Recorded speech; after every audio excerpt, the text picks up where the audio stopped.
சரிங்க, என் பொண்டாட்டின்னு சொல்றல, அதுக்கு என்னங்க சாட்சி? கேக்குறானே, பதில் சொல்லு. என்ன சாட்சி? எத்தனை சாட்சி வேணும் உங்களுக்கு? இது பாருங்க, எங்க கல்யாணத்தன்னைக்கு நானும் அவரும் மாத்திக்கிட்ட மோதிரம். இதே மாதிரி மோதிரம் அவர் கையில இருக்கா பாருங்க. ஏன் இல்ல? இதோ பாருங்க, ரெண்டு மோதிரம் ஒரே மாதிரி இருக்கு. இது என்னங்க, நான் இன்னொன்னு சொல்றேன். அவர் வலது தோள்பட்டையில ஒரு மச்சம் இருக்கா பாருங்க. ஆ?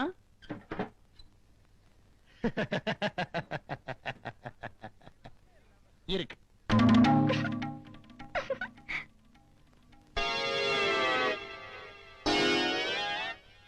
கரெக்டுமா, நீ சொன்ன மாதிரியே எல்லாம் இருக்கு. இப்பவாது நான் சொல்றத நம்புறீங்களா? அவர்தான் சொல்றாருன்னா நீங்களும் என்ன சந்தேகப்பட்டீங்களே. இது வரைக்கும் அவர் வார்த்தையை மீறி நான் ஒண்ணு கூட செஞ்சது கிடையாது தெரியுமா? ஒரு நாய்க்குட்டிக்கு பேர் வைக்கணும்னா கூட அவரை கேட்டுதான் வைப்பேன். அந்த மேட்டர் எனக்கு தெரியும்.